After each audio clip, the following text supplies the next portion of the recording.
Hey there, heart-led one. What would it be like to live wildly? And what does wild mean to you? Today, I'll be interviewing Elka, who lived in a canyon in New Mexico for 23 years. She'll be sharing this incredible story and will explore the power of nature to bring us back to our true somatic self and the life-changing practice of freeing your voice. So stay tuned. I can't wait to share this incredible story with you.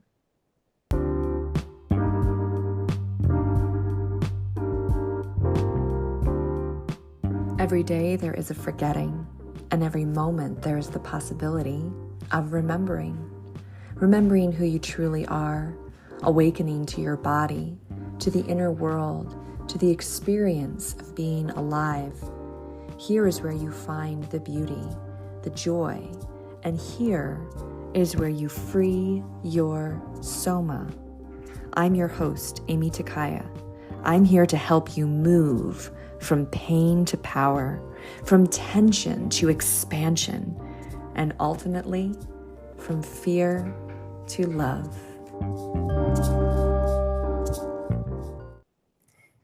Hi, Elka.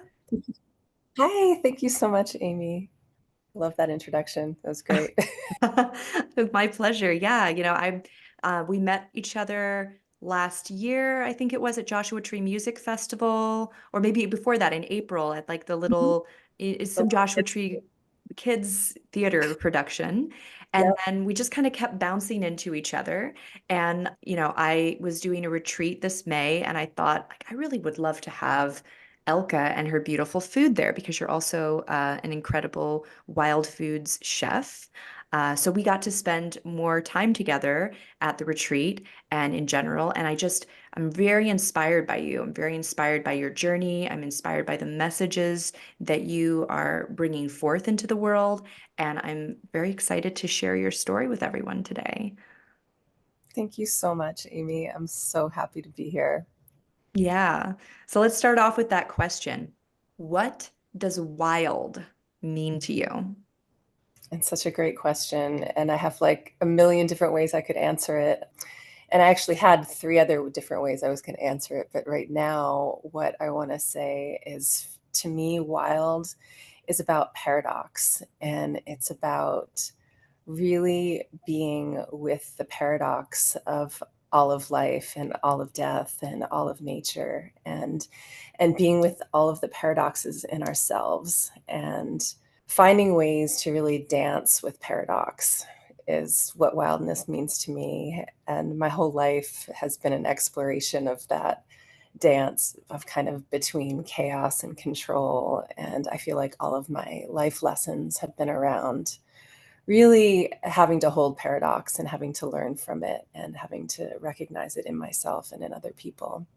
Wow, I did not expect that answer, but I absolutely love it.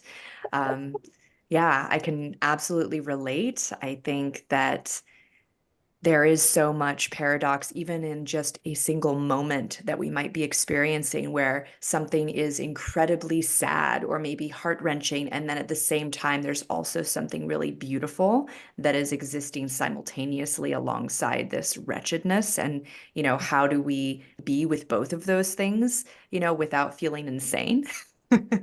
Totally. Or even just let ourselves feel insane for a moment and like allow that to be versus, a lot of times when we're having an experience that feels like that pulling against ourselves, that paradox or that kind of insane feeling, we tend to like reject it, right? Instead of like Mhm. allowing it to exist in us for a Right, moment, right?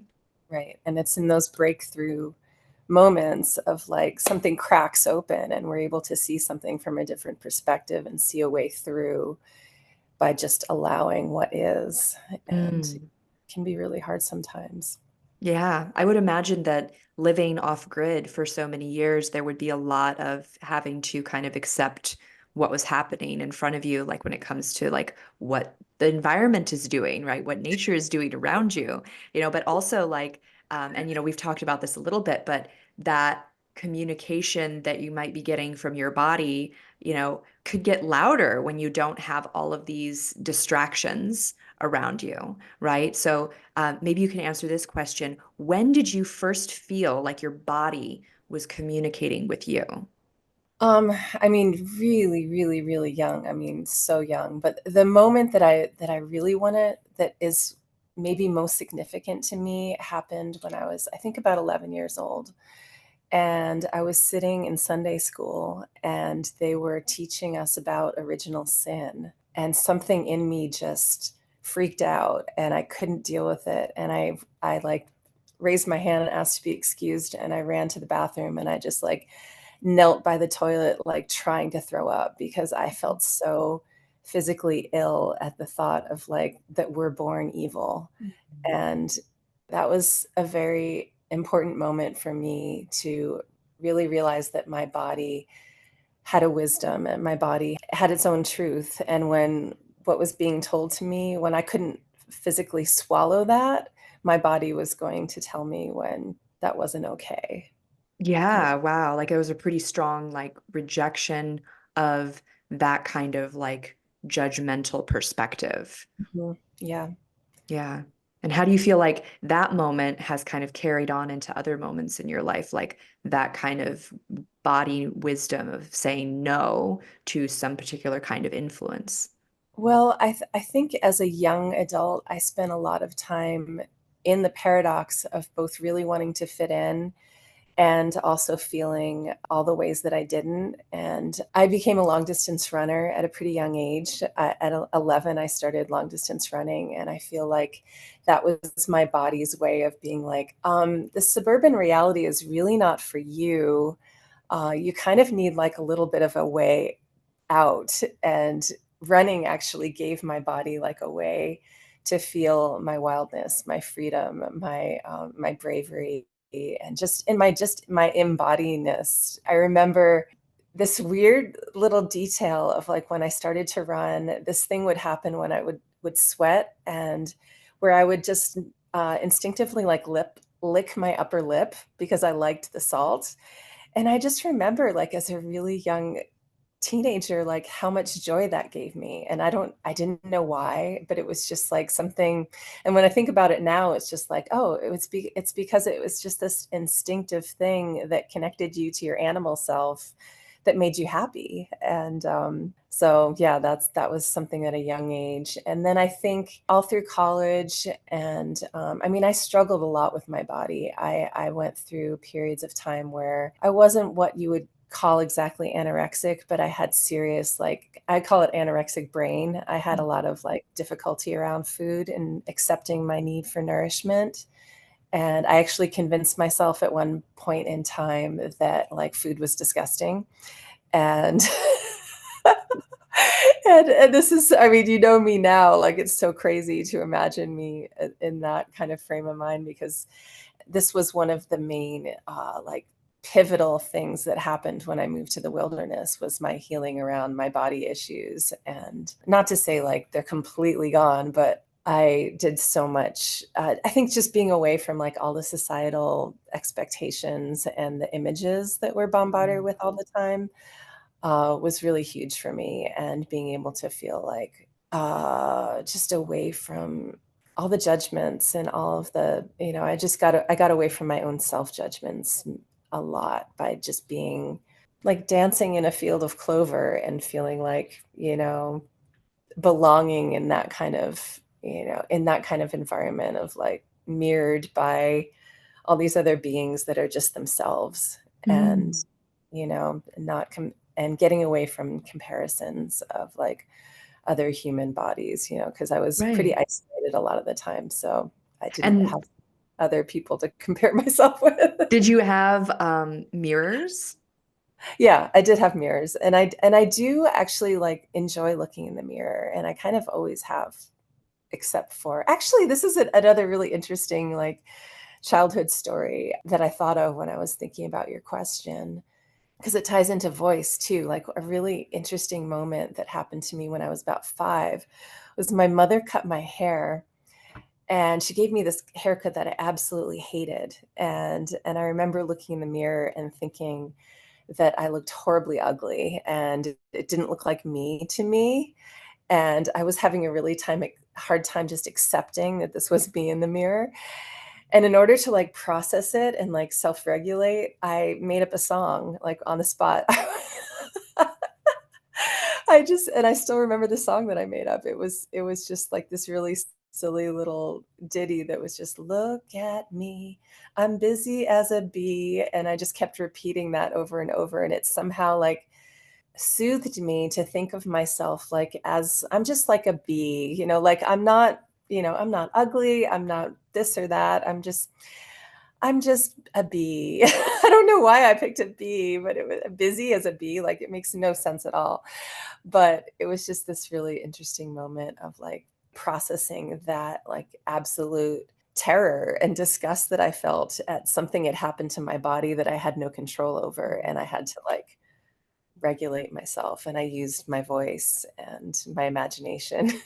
Yeah, to come up with like, something that sort of like broke the spell that you were in or Yep, something, kind of yep, broke through. And I think that singing, and our voices have a really powerful way of breaking up that judging mind, that like yep, mental energy that we get caught up in sometimes, right? yep, And when we can kind of break through that with a sound, right? Or even some kind of imaginative, it sounds like play in this case. mhm, And, yep, speaking for myself here as well, it can be very challenging as an adult to remember that playful child that you mm, once were that would just make up a song to break through that, you know, spell of judgment that you're in about yourself and become a little bee for a moment, right? Like it can be mm, hard to get back there, because we have all of the social things around us all the time and the conditioning that we're under.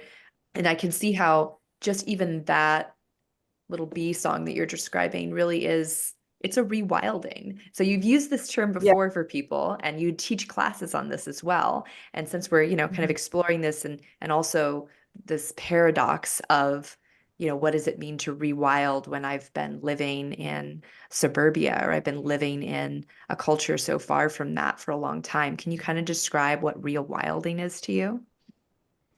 Well, I mean, yeah, I can. Rewilding to me, I mean, it's basically, what I embraced by living in the canyon, which was embodiment and all the things that come with it. All the like, it's not just Disney, it's not just Disney. It's not just like floating along with the, dancing in the clover. It's not just that. It's also dealing with the realities of death and in the canyon, we had to deal with like all kinds of weird shit, infestations of rodents, and we ate wild meat as part of our diet. And I was harvesting plants, and a lot of those things like sound. Some of them sound like harvesting plants sounds kind of, it can sound kind of idyllic and Disney-ish, but when you're actually like harvesting a good portion of your food from the wild and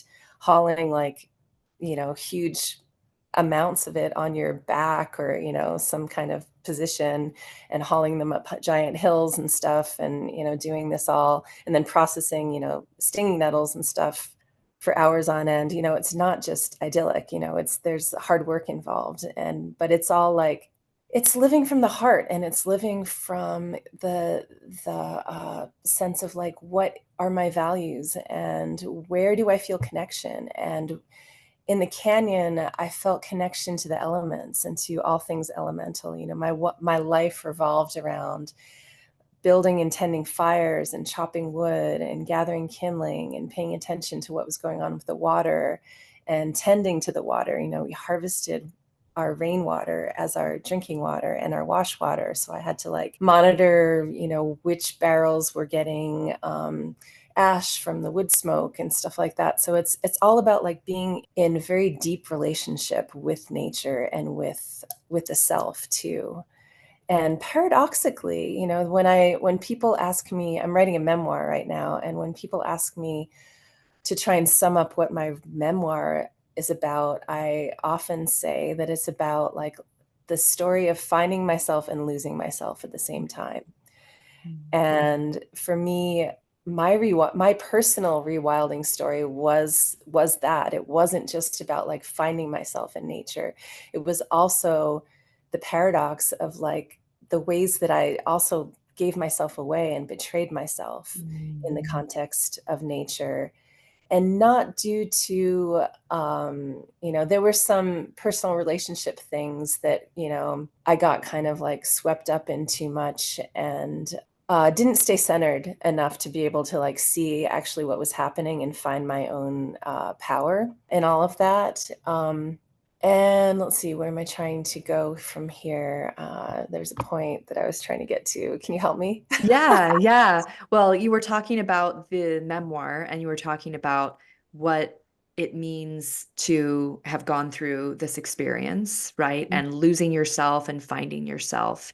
And that went on in your interpersonal relationships, but it also was an identity of, how am I letting go of who I once was and stepping into a new version of who I am? There's some of that going on, but also ways in which we can, you know, betray ourselves inwardly on our own without it needing to be a catalyst of a relationship, although Right. oftentimes it is a relationship, but that relationship is mirroring something that we are doing with ourselves internally, right? Absolutely. Did you know that your muscles are holding on to thoughts, memories, and feelings? If you have a tight neck or back, you're not just getting old, you're experiencing a buildup of tension from the life you've lived. Most people don't know this, but there is a part of your brain that can reverse and prevent chronic tension. When you relax your muscles, you not only move better and regulate your nervous system, but you also free yourself from the grip the past has over your body. So you can live with freedom, confidence, and enjoy your life now. How does that sound? Join me, Amy Takaya, and discover what my clients are raving about at youcanfreeyoursoma.com. Let's bring it out into a macro context for a minute. Maybe that'll help you narrow back down in. So, Yeah. how can rewilding help our culture heal the wounds of generational trauma? Yeah, I think the more that we can let go of our cultural conditioning and really do the work of finding that center, even when it's messy, and even when we may have to go through a process of finding ourselves and losing ourselves at the same time, or looking silly, perfect case in point, like me in this conversation, like I didn't come in here with like perfectly prepared notes, and I'm, I'm just that kind of person where I have to just trust the whole process. And I feel like rewilding is about that trust. It's about like just surrendering to what the eternal center coming, trusting that we can come back to that eternal center.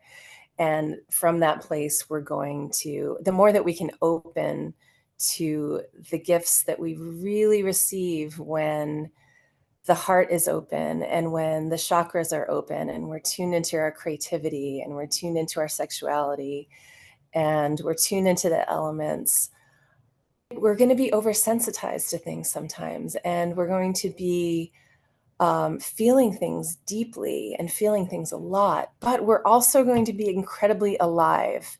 And the more alive we are, the more we're actually going to be a force of nature. And that's what I believe that the earth wants and needs us to be on the planet right now, is allied with her. I think of Gaia, Earth, as a female-ish entity. Of course, she's not, paradoxically, she is not just that, but it helps me to think of her that way, Mother Earth. But yeah, I love to feel myself as like an ally of the earth in the messiness that I am, in the sometimes the confusion that I am. I don't have a clear path ahead of me. I'm 54. I have things that I'm good at.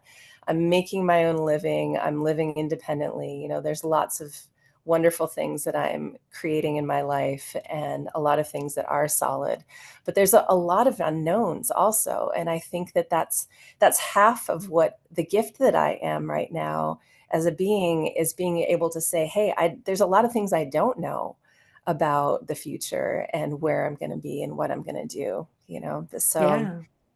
Yeah, And and that's sort of, that's part of rewilding is like being able to say, oh, I like to think of the tarot card, the wise fool, or the fool actually, who I think of as the wise fool. And the fool is got like one foot like going off the precipice, but the fool also got like a giant smile on their face, and they're just like in this position of absolute trust and faith in the universe. Like even if they fall off the cliff, that there's something there for them. Even if they die, we have to be willing to risk everything sometimes in the service of life, in the service of truth to the self and of absolute alignment to our gifts and our purpose. And yeah, it's yeah. amazing. Like as you were talking, and you gave me so much there. There's like these, as you're speaking about the kind of turning over of things, and you even mentioned our sexuality, and then, the age that you're at now, and there's all these things that you've accumulated and this wisdom you've developed, and there's also all these unknowns. I was thinking about the word revolution, and Mm. I was thinking about how it is the same as revolving. So it's a Mhm. revolving. So, and what is a revolution? It's a time of great change where there's this burst of some kind of activity that overtakes the previous activity of whatever was going on. So even in the Mhm. case of, say, like the shift of the seasons, as we revolve through, as the planet's revolving, and the shifting of the seasons is occurring, there's these dying off of certain things and Yes, then an awakening of other things. And then there's these different circles, right, that we're kind of moving in. And it's the same way like with a woman throughout her fertility cycle, right? Or if we look at kind of like the maiden mother crone or like that life cycle. And there's absolutely. an immense amount of trust that we have to have Yeah, in that revolution process, that totally. this, what Totally. I'm experiencing now, won't go on forever. It's going to shift. It's going to change. Right now, it's summer. It's going to change to fall. It's going to change to winter. And I'm going to have to let go of these beautiful sunny days or whatever it is. Totally. And my personal story is such an incredible example of that. I was in this river canyon 23 years. I was absolutely sure that I was going to be there forever and that I was going to be the old woman of the canyon. And that was my role. And I was like, yep, I know what I'm doing. You know, this is if there's anything that I can, like I was just absolutely sure about this. But as things went, 11 years into my 23-year-long marriage, we ended up welcoming another woman into our relationship. And so the last 12 years of the marriage, it was actually a three-way marriage. And because of how things went with that, it ended up feeling like wasn't really needed in that relationship anymore. And I never expected that to happen when we brought the other woman into the relationship. But now when I think of it, and at first I was actually, I don't want to just pretend that it was easy, and it wasn't. It absolutely wasn't. I went through tons of turmoil around that. I probably knew that I needed to leave for at least like 5 to 7 years of that 12-year three-way marriage. But now when I think of it and I think of like the process of like healing through that grief of like losing what I thought was my forever home, I'm just so incredibly grateful that that's the way it rolled, because I know that if she hadn't come into the marriage, I would still be there and I would be completely devoted to this man that I had so many illusions around like what our relationship actually was, and they would have never actually come to Mhm. light without her coming in. So it was like this incredible like revelation of truths that happened through the process, the natural process of like, okay, I needed another woman in my life. And, he made the suggestion of like, well, if you want a woman to stay, because I would get really upset, because we'd have sometimes women would come stay for, weeks or months, or there were a few that stayed for years, helpers that would come and just like really fall in love with the life that we were living. And I would just like love having them around. And then they would, decide it was time to leave, and I would get so grief stricken. And then one time that happened, my former husband said, well, if you want a woman to stay, you might consider marrying one. And I was like, oh my God. My first thought at that was like, no way. I was absolutely not going to go for that. And he just totally let it go. Like years passed after he made that little mention. That was probably like 5 years into our marriage that we had that conversation. And he just totally let it go. And then, it cropped up again several years later. Yeah. And so anyway, that was just such a great example of like a natural cycle that played out in my relationship, and how being open to that happening, being open to like a strangely kind of tribal situation it was. I ended up doing a lot of the work of raising her daughter, which I absolutely loved, and loved homeschooling this amazing child that grew to be an incredible young woman. And yeah, so it was an incredible gift to me, the whole thing, even though it was also paradoxically incredibly difficult and, traumatizing at times. But I mean, when I think of like the story that I got to live through having that experience, and how much it's enriched me as a human, and how much I feel like I actually got from that, like I can't have any regrets. Mm. It's just amazing that I got to live that. So, I mean, and what is, there's no purpose in regrets anyway. Right, right. They can maybe alert you to what your body is telling you to focus on in the present, Yeah. right? But Like, wait a second, I want to take that yeah. back slightly, because I'm not going to say that I don't have regrets. I do have regrets of things that I've done in my story. I absolutely do. So it's good to remember that. But the story as a whole, it does not, it feels like it does not serve me to see the story as a whole as a regret. Right. And also, even that moment here where you're sort of like, oh, I actually do have regrets, it's demonstrating again that paradox, which is also this flexibility of we may feel one way right now, and then as we are shifting and changing, and the world is shifting and changing around us, we could feel some other way in a different Mhm. moment. Yeah. And there are moments where we may be filled with regret, and then there may be other moments where we're full of triumph and victory, and we can see how all of those pieces that, we were feeling shame or sadness about are actually part of, the bigger, more, profound picture of things. So we get to be both the, petty moment, and the sad moment and the big picture visionary moment. We get to be all of it. Yeah, totally. Uh, Yeah. Wonderful. Well, I'm curious about, this memoir that you're writing. How do you feel that writing a memoir has helped you on your personal journey? It's been amazing, actually, and I recommend it for anyone that feels like they need to process their life. I mean, I feel like it could help everyone in the world to write a memoir of their life, because all of us have lived incredible stories. That I want to backtrack from the memoir subject just for a second, Yeah. and mention at one of the wild women's gatherings that I led in the canyon one year. We spent a day and a half, just everyone having as much time as they felt they wanted to tell their life stories.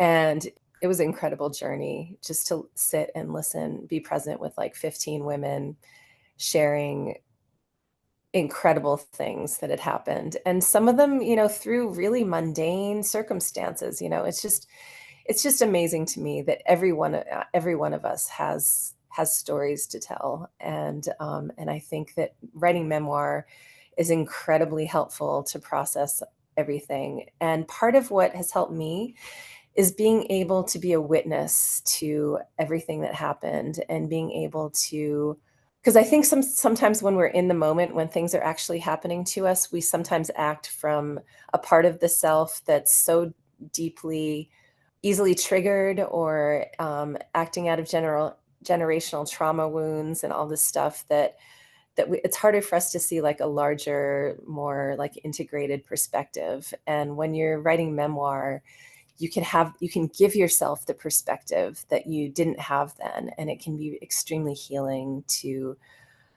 kind of being able to bring in the witness to all of those circumstances. In my particular story, as I'm writing it, I've realized that bringing in the imagination has been really fun. And I've actually created a character that I call Grandmother Fire that like lives underground, and she's this wise woman that is like this eternal being.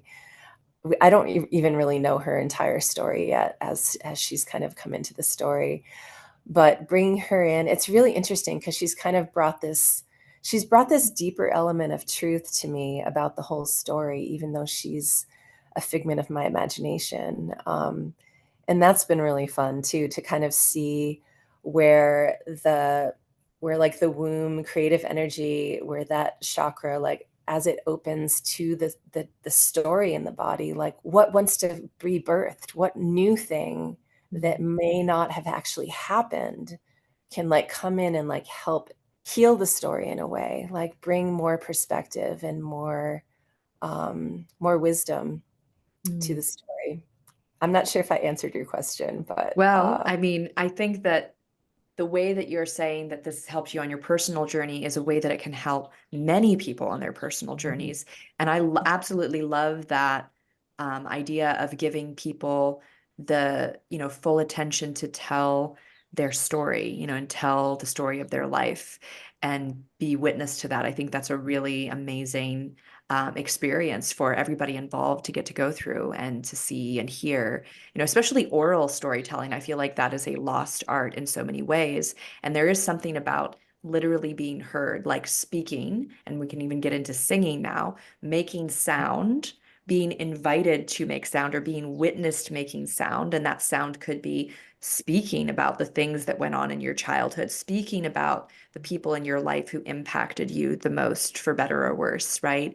And having other people hear you, right? That feeling of being heard is such an essential human need that we have, and then beyond that, to be able to express and make sound, right? So I want to just give you like this little piece of my story here that maybe you can play with as you talk about voice activation. So I practiced a very strict form of yoga where we didn't make any sound. It was not like a humming, singing, kind of Shruti box yoga that I practiced. It was very yang, like yang up the wazoo kind of yoga practice, right? And so I was very tight-lipped. I literally, would keep my mouth closed so that I Whoa. wouldn't breathe out of my mouth either, because we didn't breathe out of our mouths. We only breathed out of our noses, right? Mhm. Some people already know what yoga I'm talking about, but basically, when I went to India and I went to this yoga ashram, and they had this yoga that was wild by comparison to what I had practiced. And they had us do these sounds. They would ask us to vocalize during a yoga pose. And the first time that I did, it was like I heard my own voice and I was like so sad. I was Oh, so sad because it was like a whimper. It was like a little shaky, sad, kitten or something that like was trying to get help. That's what my little voice sounded like. And it took time for me to relax my throat, relax my jaw, and relax myself enough to let the sound come out without wavering and without that like clenching, fearful noise. And, I've talked to some other people about it. Sometimes people who are very nervous about singing or nervous about like letting their voice be heard, it's because they hear their own hesitancy. And more than that, they hear their own pain in their voice. And it's very difficult for them to hear their own pain and then to also know that other people are going to hear it. yeah. We have such a hard time being witnessed in our paradox in because we feel like if we show our pain, people are going to think that we're just that, and they can't, because as a culture we have a hard time holding a bigger truth. We have, it's either you're a victim or you're a perpetrator. You can't be like both things, and or not, or none of them. It's, and yeah, it's really interesting. Oh wow, that's really powerful about the whimper and the kitten and the Yeah, yeah. When you have, I mean, you work with people now, and I've gotten the awesome opportunity to like do some vocal play and you know, witness your sound baths and just kind of the breadth of what you offer. But when, you're working with people and doing voice activation, what do you notice comes up for people when you're inviting them to make sound? A lot of generational trauma, a lot Mm, of fear of being seen, a lot of fear of not being accepted for who we are, fear mm, of too much, fear of being not enough. Those are, both extremes are wow. huge for voice. Yeah. I've definitely had the fear of being too much. And I think we've all had that fear of not being enough. And I almost feel like they're kind of the same thing. I've been thinking about Yeah. this a lot, how, Yeah. being too much is like, I'm not quiet enough, or I'm not timid enough, or I'm not ashamed enough, or whatever it is that I think that I'm supposed to be less of, less big, less proud, less ferocious, or whatever, right? Yeah. I mean, it's like there's so much pressure for us to be like cookie cutter versions of each other. And Yeah. and it goes to me, I think of it like we judge ourselves around voice. I think of it like as kind of like Instagram filters, everybody these days is like trying to look like an Instagram filter. I mean, I'm making a huge Mm, generalization, but voice is kind of similar. We all think that we should sound a certain way, and if we don't sound in this some, like narrow little frame of what a voice is supposed to sound like, especially if you're a woman, I think somehow our voice is not pretty enough or not, you know, palatable enough. And when I work with people, I really encourage them to sound not pretty before we even, try to do harmonies or anything like that. I really want people just to open to the full expression, and to feel like the beauty of even when our voice sounds completely loose and almost gravelly, how that, like that openness that we can feel in feeling like the earth energy coming mm. through those like what's it called, the word is escaping me, but when you go like Guttural. the guttural sounds. And Mm. yeah, how when just by making those sounds, which can be judged as ugly by whoever, when we actually make those sounds, how does it feel in the body? It actually feels really amazing to do that. And especially if you're like lying down on the ground and making that sound into the earth, it's like getting, personally, I feel like I'm like becoming a rock or something. I'm Mm. becoming tree roots, and I'm feeling like my oneness with the ancient beings of the earth, and like feeling my oneness with dinosaurs, and like all this like power and amazingness. So yeah, I feel like through voice, we really can tap into the energies of like deep earth and also like expansive cosmos in a way that's so incredibly powerful when we can let go of like, oh, I need to sound like, a pop singer or whatever.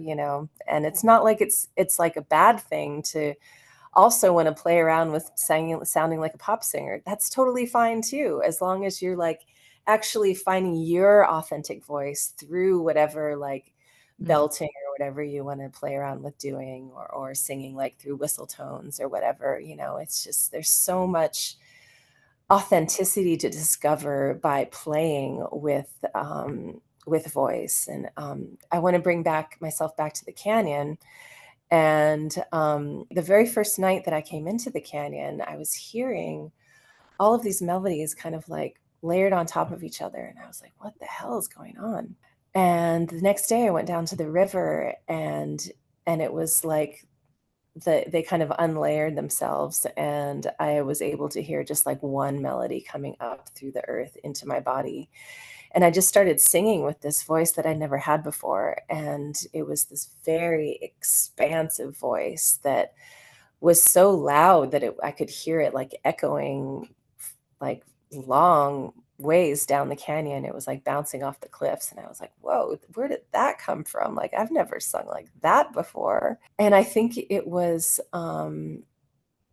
because I was in a place where there was nobody around at all, I mean, the man that eventually became my husband was there, but nobody else was in the canyon. We're surrounded by millions of acres of natural national forest, 7 river crossings from the nearest road, and I'm just completely unfettered, and nobody judging me for miles around. And just the power of that, and the power of just like opening to the sound of what I felt like the earth was giving me, and just allowing it to come through was just a phenomenal blessing. And then, almost every day after that first day, I would go down to the river and like sing with the canyon, is how I like to think of it. Like I'm singing with the earth and with the cliffs, like bouncing my voice back to me. Mm. And yeah, did I totally lose like whatever train you might No, no, it's a be beautiful train. I'm glad we're on it because I think that like, your description of, singing out into those millions of acres of non-humanness, on? Mhm, right?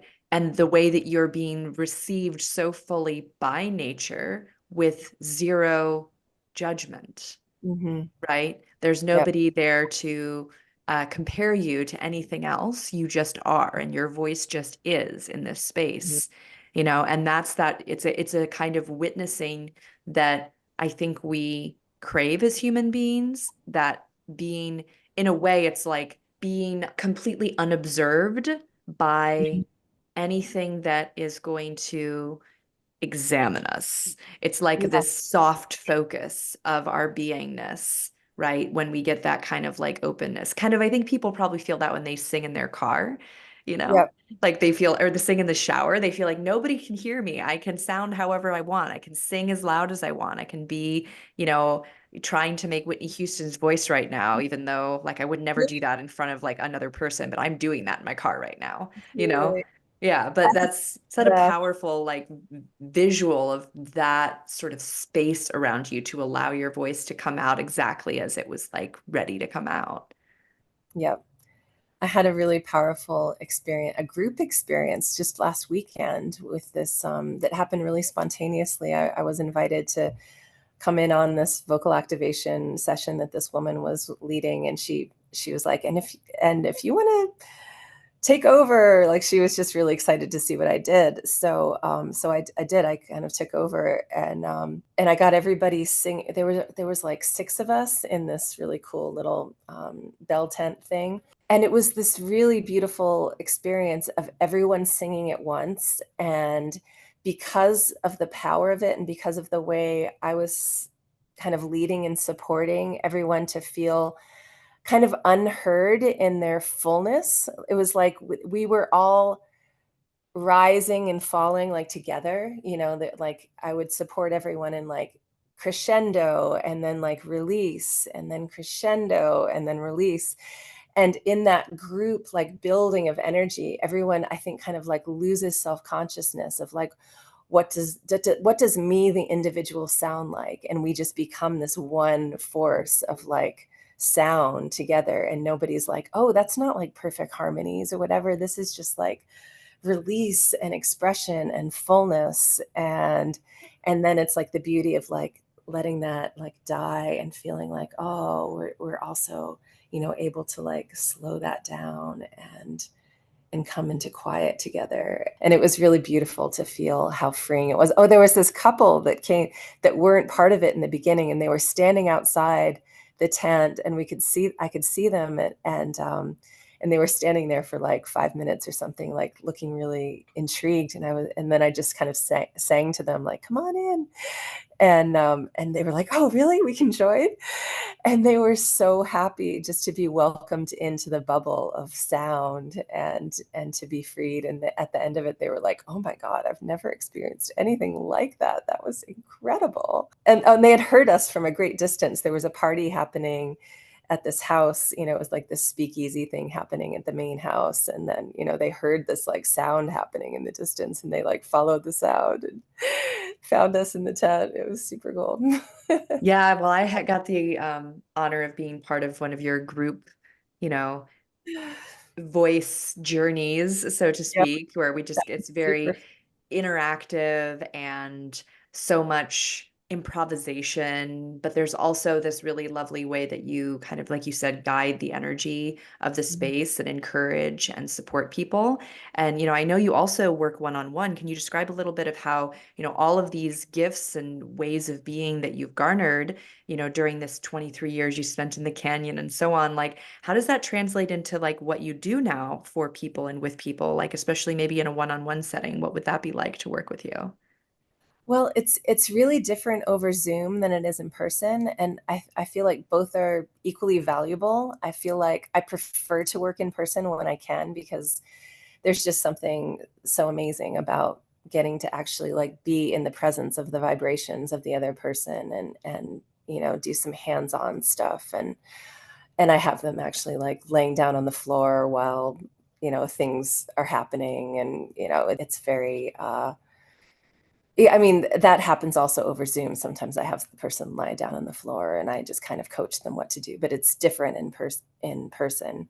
And also in person, we can do things like, we can put our heads together and create like a sound tunnel when we're like sounding into each other. There's this, I call it a sound tunnel. And there's this vibration that you can create. And anyone can do this with a friend. You get a friend together and you put your foreheads together.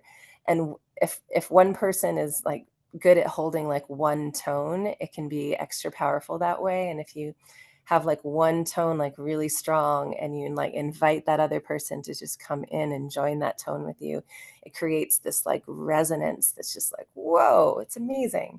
So that's something in person that's really, really fun to play with. But there's a lot of like deep healing that happens through, I mean, honestly, a lot of it is very in the moment, like intuitive stuff, but there's things that happen with like singing to different parts of ourselves and supporting those different parts to maybe make up a chant in the moment. And I'm just maybe just like singing the person's name in the back or whatever my intuition is telling me about what that person most needs as far as like support vocal, but it's often like vocal support that I'm giving the person. Like sometimes it's just a hum, like just a very, very like low hum, depending on like what the person needs. And sometimes they need something louder, to kind of like lift them up. But it's a lot around like dealing with the different voices in of the different parts of ourselves and kind of coaching those selves to kind of release and let go Mm. and speak, be given the voice to like parts of ourselves that have not been able to be heard and witnessed. So I'm there as witness and support for these parts to kind of come up. It's very related to like IFS work. If you know Mm-hmm. anything about like internal family systems, it's about like being able to experience the self as like a conglomeration of voices inside the self, and the voices that kind of like war with each other, giving voice to those voices and giving those voices support to be released and expressed, like helps like the larger voice of the witness, the larger self, to kind of come in and have the knowing of like, oh, I am whole, I am valuable, I am not too much, I am willing to be seen and heard. And then, and once that kind of like integration starts happening, we can work more with like harmonies and things like that. Like this, if a person wants to like develop their ability to like create their own chants, affirmational chants that they want to like get up in the morning and sing to themselves, we can create things that can help someone with their daily routine around, motivation and body image and whatever the personal issues are. Voice can be used as a tool to help kind of like become your own coach, basically, like, through Yeah. using voice and also through using silence too, and listening to the silent, like the quality of the silences that are created after a release has happened. The That's space. just as important as the actual sound is in receiving like the echoes that follow that sound. Mm. Yeah, the vibrations that continue to like expand inside of us. Yeah. It's so interesting. I think there's, what you're describing is so somatic, and I'm even thinking about how it compares to the way that I work with movement, where you're using sound, I'm using micro movements and tiny ways that someone's moving their body. And just as you were describing, like for some person at this moment, what this part of them needs is like a big sound, or what Mhm. some part of them needs is like a small sound. And it's that Mhm. same way with movement. Sometimes we might need a big movement to, release a muscle contraction or free up some part of ourself. Sometimes we Mhm. might need a very small movement for it. And then the other thing that's so similar and very somatic here, I think, is that you're kind of speaking to a process that involves excavation of Mhm. what's buried inside of us, what's been suppressed, right? Another Yes. way to say that is kind of like what's been habituated, what we've Mhm. just made normal, this belief that I have about myself, this conditioning, this voice of my father. I've just made that normal. I've made that me, right? And this, Mhm. like, again, I think about how it compares to the somatic work I do. It's like we've made that contraction of my stomach normal. That's just how my stomach is. That's just how I breathe. And there's an excavation process here of unwinding and reconnecting with those spaces. And that part of the journey that you're describing can be kind of like messy. And it's not always, fun, but it can be really powerful, especially when you have a facilitator. Like I'm just imagining you here, and like because I know your energy, I'm just imagining you kind of dancing around the person and exploring and having this space of curiosity and openness, right? As they're excavating and they're pulling out like all these, for lack of a like softer term, like carcasses, from like their life, and it's like that sometimes. And then once things are more clear, like, like you said, you've made that space, then that's where the refinement starts to arrive. That's where, like you said, you could play with harmonies, or like I would say, now we can move into experiencing functional movement patterns. Now that we've moved out like all of the dysfunctional patterns that were your norm, now we can start exploring what it means to kind of come back into like, a certain level of like sophistication that it's always been there. We've always been capable of it, but there Mhm. needed to be that like excavation process first. Yep. Yep. Yeah, this is Although even from the beginning, actually, I give people tools just to have like some basic structure, just to use the voice very easily, like every day. There's mm, a very simple exercise that I give, a couple of very simple exercises that I give that are just daily, 5-minute practices that can just like establish that like relationship and just simple and simplicity with the voice too. So it doesn't have totally to be like this complex thing all the time. There's the right. paradox. Like it is, but Yeah, it's also simple. totally, totally. And I mean, for me, it might just be like how I offer people just like arch your back a little bit and then Yeah. slowly release. And it can be as simple as that. And, because the thing is that it takes a really unusual kind of person to want to do that deeper excavation work on their own. Usually Mhm. what I'm describing is like you're facilitating something for someone and there's that safety container that you're creating for this person or for this group to kind of go through that excavation process in a way that feels safe for them, that feels possible for them, right? Yeah. Yeah. And what do you think as you're kind of getting ready to put out, well, I don't know when it's coming out, but this memoir that you're writing, what do you intend for people to receive from your writings? Oh, I love that question.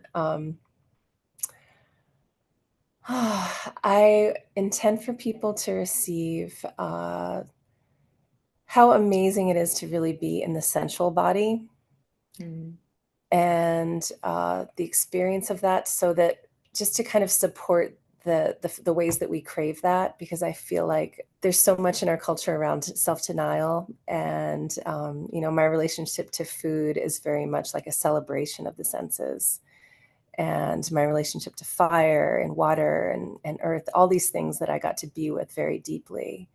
And I also want them to get the teaching of, from my story, my personal experience was that there were ways that my sensual body became in some ways like a way that I also is like kind of spiritually bypassed myself, you know, and Mm. that was part of the paradox of my story. So it's also like a cautionary tale. Like it is possible to be so in body that you're out of your mind and Mm. not really like able to see what's actually going on.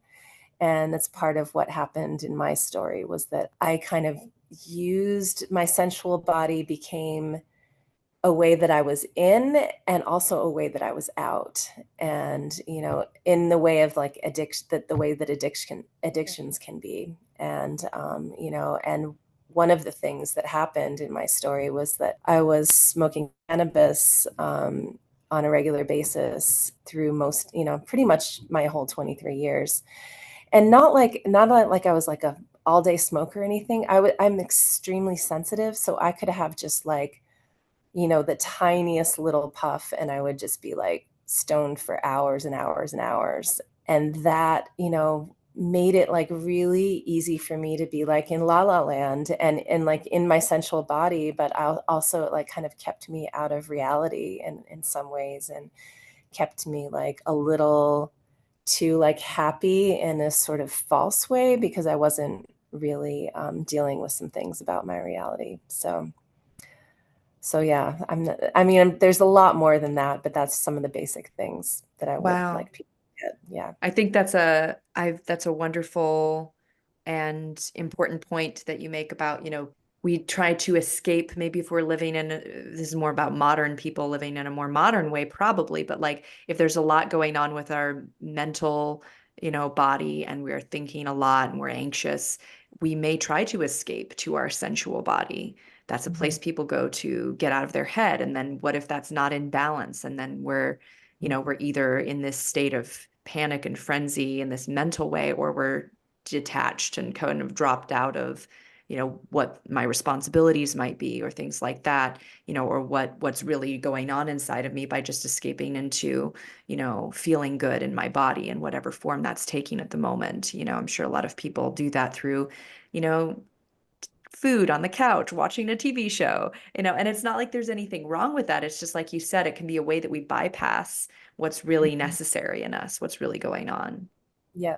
Yeah. What really needs to be healed and dealt with, Yeah. the, the deep stuff. Yeah. Yeah. The stuff that maybe we're having a hard time doing alone. Yeah.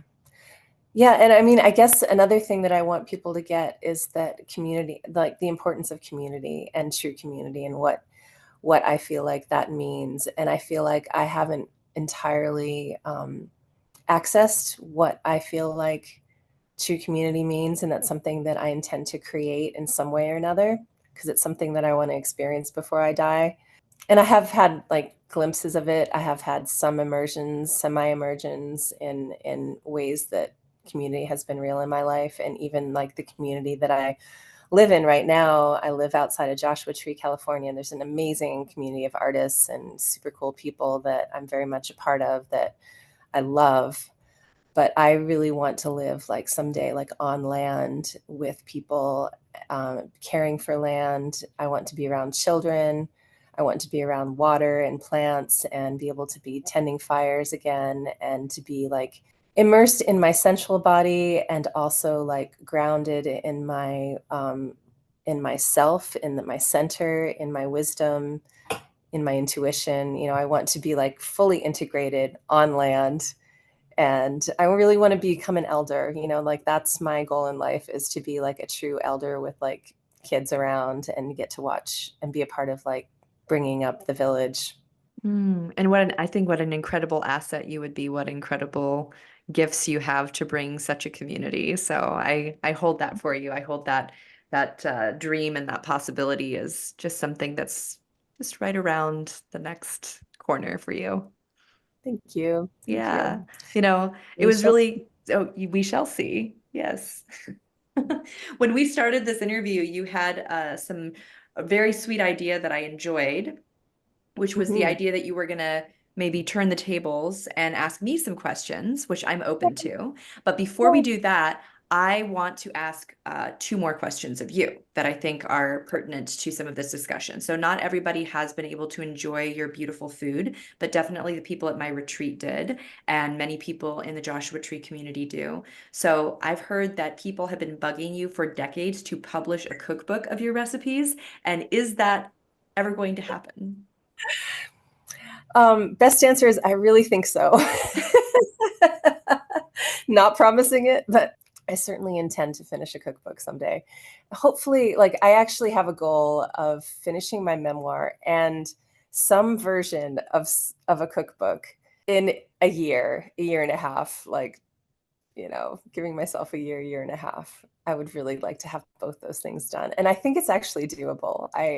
Discipline is my toughest piece of that whole equation because there's no other reason for it not to happen. I just need to like really be disciplined about making it happen and saying no to things. But yes, I really, really do want to write a cookbook. I have already written a couple cookbooks actually, but there's a couple reasons that I'm not going to get into now where I haven't published either one of the cookbooks. I actually had a publisher for one of my cookbooks way back in like 2003, and yeah, for reasons I won't go into, that didn't happen.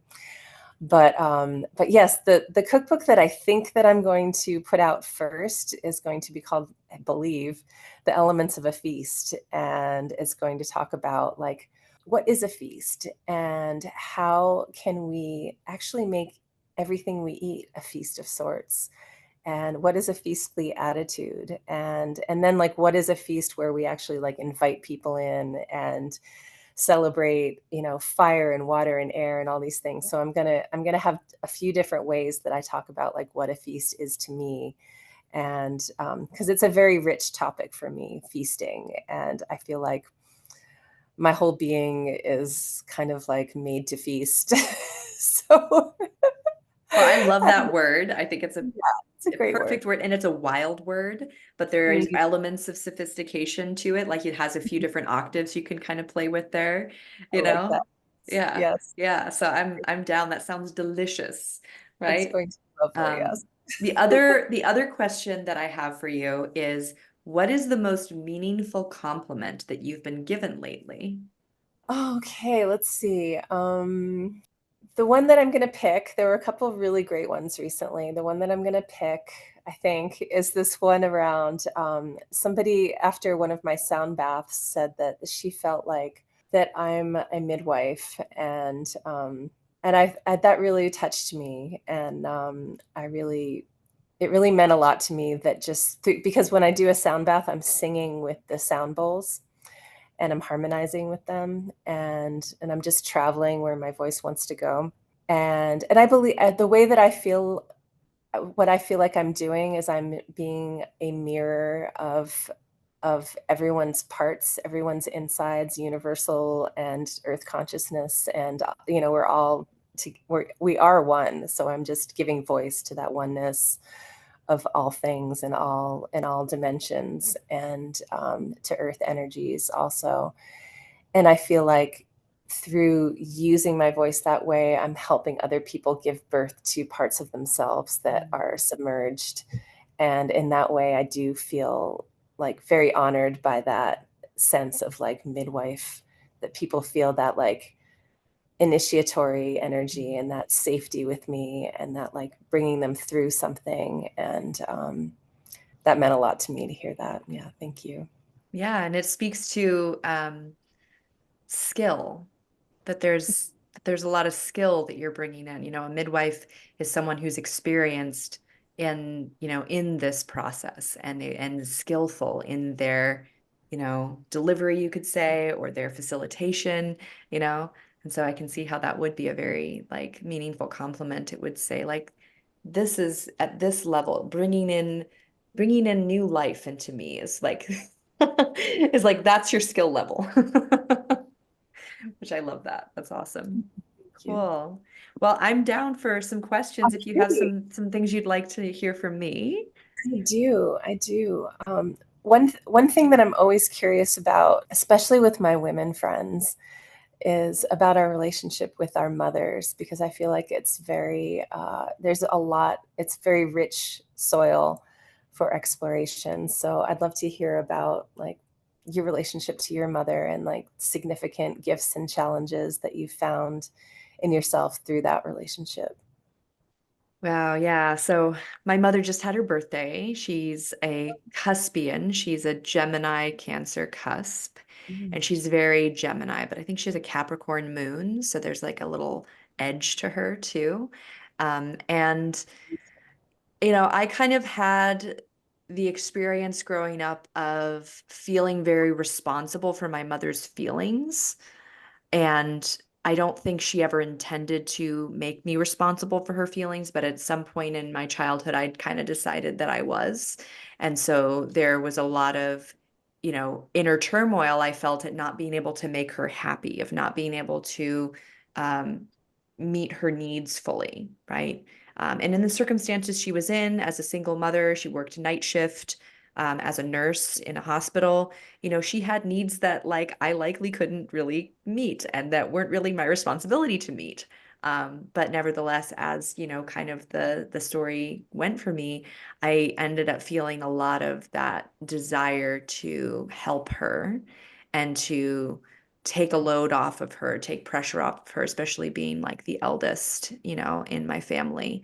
And so I'd say for a long time I had this relationship with my mother that was wanting to please her, but then simultaneously like an anger at feeling responsible for her. And so then there was also like the dark side of that was like, resenting her emotional states, resenting how I felt like those emotional states were like put on me, where, whether or not they were, or whether that was ever her intention or not, I experienced it that way, you know? Mhm. And it took quite a bit of deprogramming on my part, and I even on my mother's part too, for whatever part she played in that dynamic that I experienced, in kind of coming to a place now where I don't have that same feeling of responsibility. If my mother comes to me with a sorrow or a complaint, I am not immediately feeling burdened by that. I can actually simply be present to her emotional state, whatever it is, and not feel this squirming, crushing need to do something to make her feel better, that I felt a lot as a child, Mm. and my mother in so many ways is also a healer. And so some of the gifts that I've received from her are that, real tender attention that she is capable of giving people. My mother's also very interesting on a spiritual level. She considers herself to be a Rosicrucian, Mm. which What is is that? it's a mystical form of Christianity. Oh, So Rudolf Steiner was a Rosicrucian, a guy who created the Waldorf schools. And oh, the Rosicrucians believe in kind of layered realities. So they kind of believe in the multiverse, right? And mm, like timelines.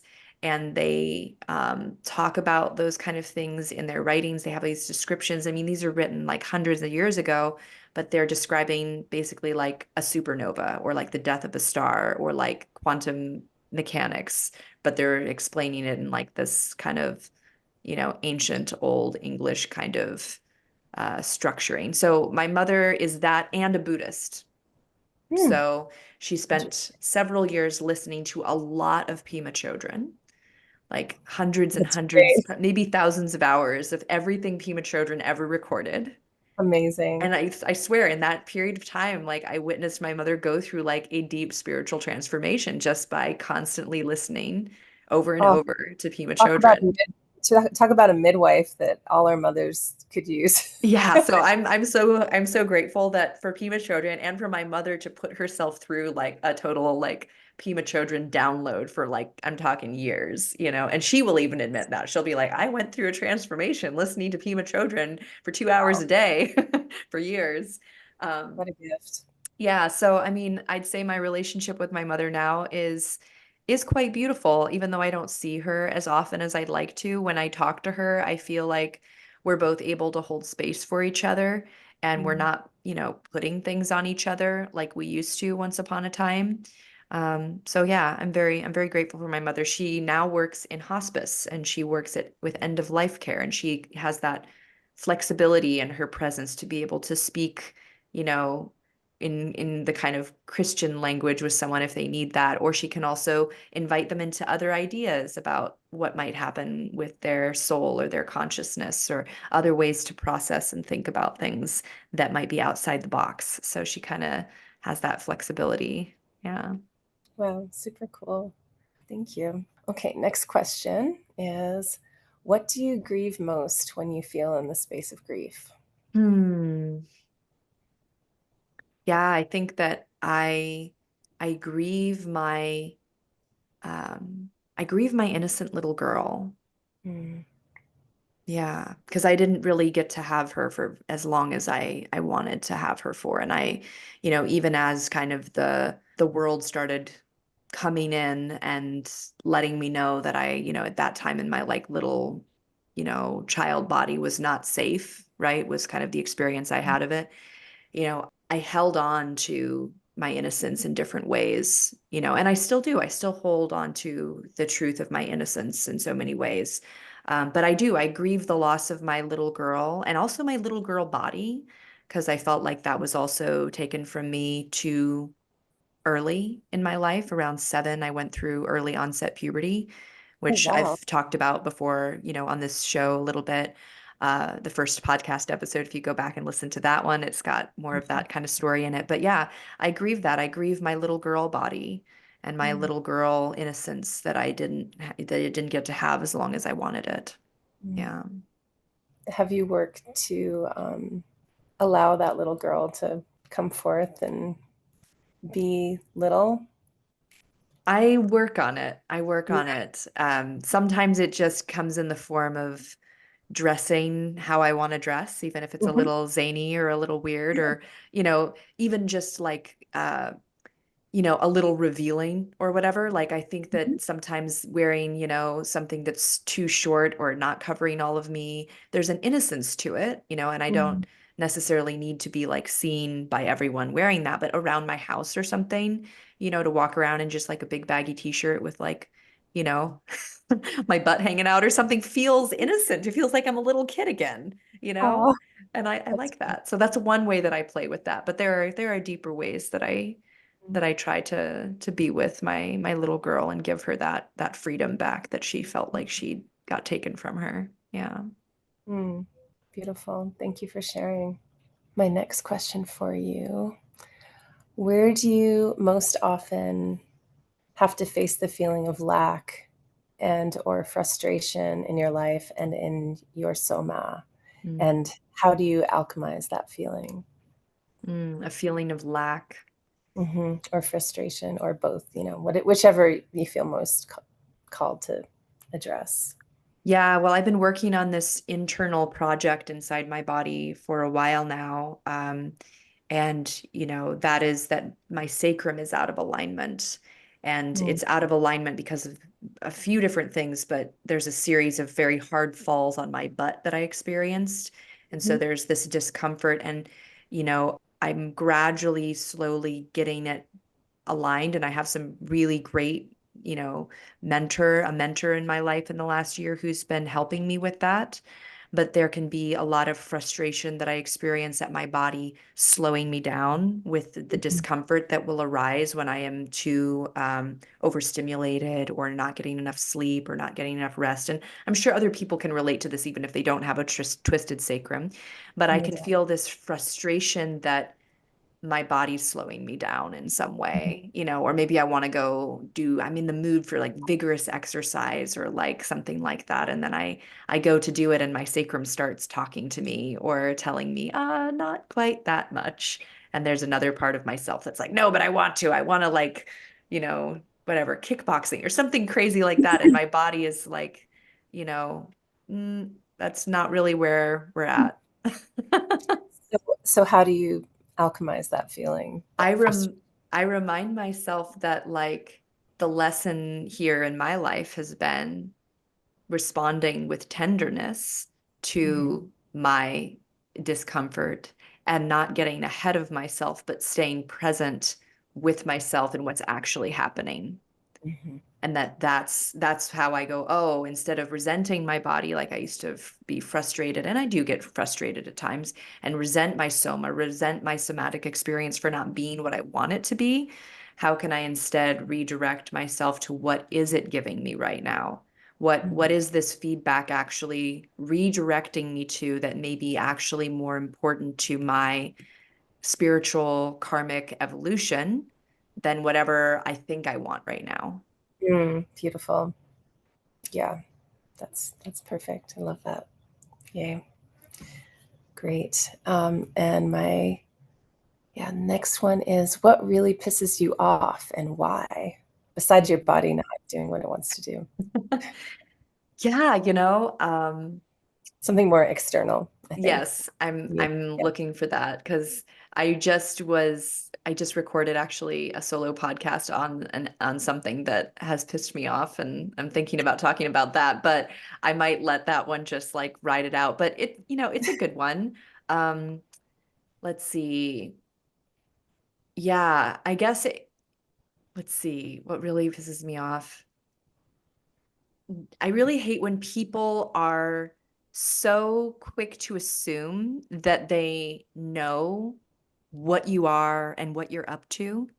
Mm, That is something that will really piss me off. If somebody, you know, I don't know, I've had men or, there was a few different people early on in my life where like I'm talking, I'm behaving, I'm interacting, I'm just being myself. And then someone says something like this, like, oh, I see what you're doing. Oh, I get this. I have you figured out. I hate your friends that. in that little box, and they're like, yeah. Yeah, no, oh, like, yeah, just like when people do that, it's like, oh, really? Okay, yeah, good for you. I don't have myself figured out, so I don't know how you did in just, 15 seconds of observing me or whatever it is, that the assumption that we make that we know what someone else is experiencing just because we have some idea about them. And when people just like without questioning themselves or without checking themselves, just roll with that and then project whatever onto somebody. I hate that. It's like really, really obnoxious when it's directed at me or when I see it happening to other people. Like I'm proud to say that I can be friends with a wide variety of different kinds of humans in the world. And, I've had friends sometimes who are, on the spectrum or neurodivergent in different ways. And so, the way that they show up in the world is very unconventional in terms of how they express themselves. And when I see, those people in my life get judged harshly or get treated a certain way because someone assumes they know how intelligent this person is or how capable this person is, I will get very upset on behalf of those people as well. Yeah. I love it. Our anger is so powerful sometimes, and we're so conditioned to not be pissed off about anything. We're supposed to be all yogi like and zen, and nothing ruffles our feathers ever. Oh yeah, I wanted to turn that compliment question back on you. So what's the most meaningful compliment you've been given lately, and Mm. why was it so meaningful to you? Yeah, I think, anytime, and this has happened, in just last week with a client in a session, that they thanked me for being able to receive their story or being Mm, able to receive their pain or being able to receive them. And yeah, and I got that also this weekend. I was with a friend and we did some somatic work together, and I got that same compliment from her. I felt so safe to go there with you and to share with you what was really going on with me and let you see all of it. mm, And that is such a huge compliment because, first of all, when I was younger, I think I did like have that sort of energy where people wanted to open up to me. But my internal experience of it sometimes was being incredibly uncomfortable receiving that stuff from people.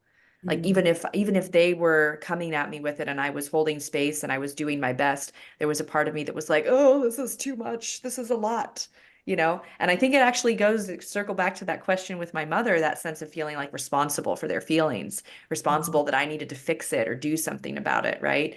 And so it was like really uncomfortable, like, oh wow, there's so much pain here, there's so much upset, and now I have to do something about it because you've shared it with me, versus how it is now. And this is why that's such a huge compliment, is it shows me how much work I've done to release myself from that expectation that I need to somehow manage or control someone else's experience. Mm. And that's part of what allows me to actually receive their story or receive their upset or receive their emotional pain and truly receive it and let it come in and not be squirming in my seat or feeling like I need to do something with it, but let it be. And so that's why it's such, I always feel, my response when people thank me or, appreciate me for being that safe space, I let them know it's my honor. Like it's absolutely my honor to be held in that regard by you, that you're willing to open up at that level. Yeah. So it's a meaningful compliment to me. I have gotten to witness so many people in your presence just have so much profound depth of opening and healing. It's been so inspiring. Like every time I'm at one of your retreats, I'm like, and I get to witness it, I'm just like in tears, Mm. just feeling the blessing of what you're able to give to people. You are just such a true like earth angel, what you give. And it's like bringing tears to my eyes now. Oh. It's really, you're such a deep healer. You're Mm. so beautiful, Amy, and I'm so grateful Oh. you're here on the earth. Thank you, Elka. I feel you. I thank you so much. And, I think the paradox here is that like I'm also kind of just this like goofy girl, Which at I the same also time. love. Adore that about you, is you are a Yeah. total goofball, and I love that because I am too, and we have fun that way together. Yeah, and sometimes it's been hard to like feel like I'm allowed to be both, like that I can have that like depth and go there with you and then also, be lighthearted and silly, too. Like I feel like I'm still learning to allow myself to be both of that, to be the paradox. Mhm. Well, I cherish our friendship and the way it's growing, and this conversation has been so great for me because I was actually like really nervous because I've only been on like one or two other things like this before in my life, and the last one was like many years ago.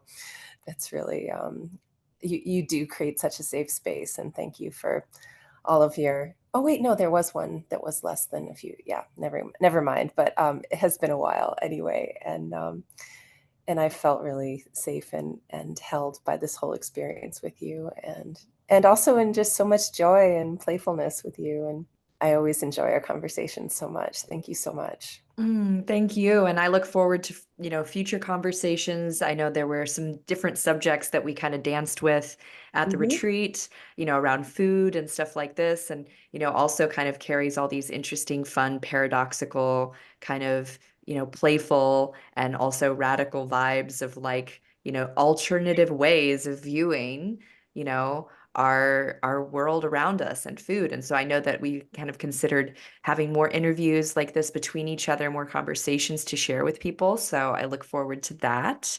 Um, is there anything that, if people want to reach out to you, if they're curious about, working with you or learning more about your memoir, where would people find you and where would people start?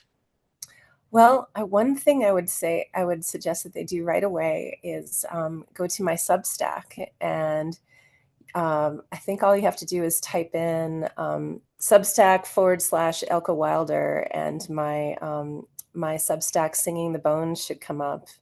And that one I've been writing. I have two Substacks. That one I've been writing on for quite a, half a year or something. And so there's a lot of posts there. The other one I just started, Aging Wildly. So that's going to be that one is going to be mostly conversations.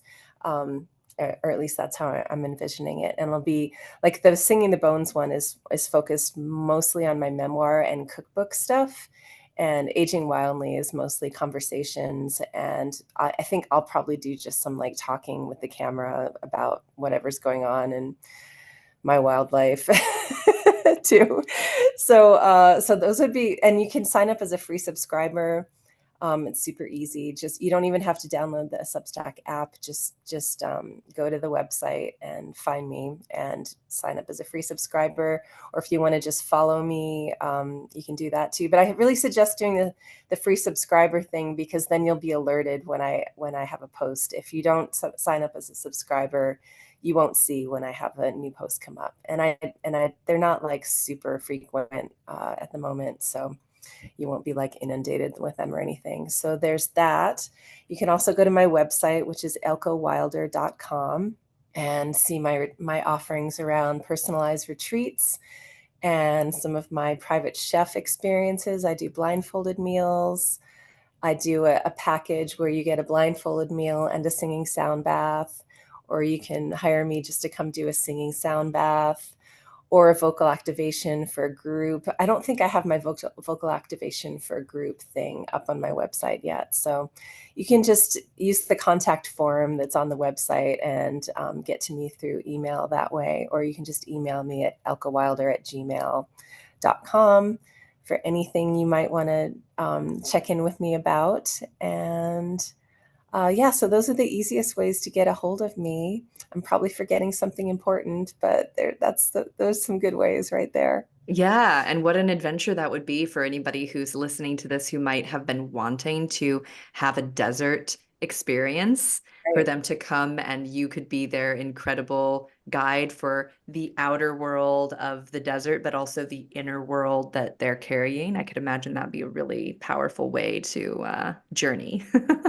Yeah, and I wanted to also mention something that's not on my website that I really intend to be offering right away, actually, is guided vision quests too, because that's something that I've done for many years, that I did for many years in the canyon, and there's no reason why I can't be doing that here also. So if anyone feels like a need for like solitude in a supported kind of way, I have a way to do that, and a really lovely spot that I have picked out where I have like this stash of stuff already there on like BLM land, actually. Yeah. Nice. And what else? Yeah, and I didn't mention the vocal activation. Oh, or did I? Zoom sessions I'm also available. That's on my website also, but I can't remember if I mentioned that. So, and there will be Fantastic. some recordings happening in the near future also that I'll have up on Spotify, but that will probably not be for several months. But look out for me on Spotify. I'll be on there eventually. Fantastic. Yeah. Well, all of that will be in the show notes, some links to all the things mentioned. And I really look forward to catching up with you again super soon. And, thank you once again for coming on and sharing so much of your story and yourself with us, and also for asking me some really juicy questions. Oh, such a joy. Thank you so much, Amy. It's been really fun.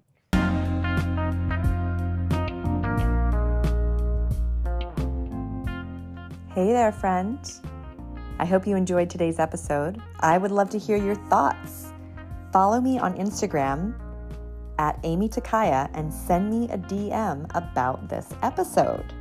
I'd like to thank you for being part of this somatic revolution. And if you'd like to support the podcast and help more people learn about somatics, consider leaving a review or a rating. And finally, if you'd like to have the experience of relief in your tight hips or back and learn to understand what your body is really saying to you, visit youcanfreeyoursoma.com. I can't wait to share with you what is truly possible. Bye for now.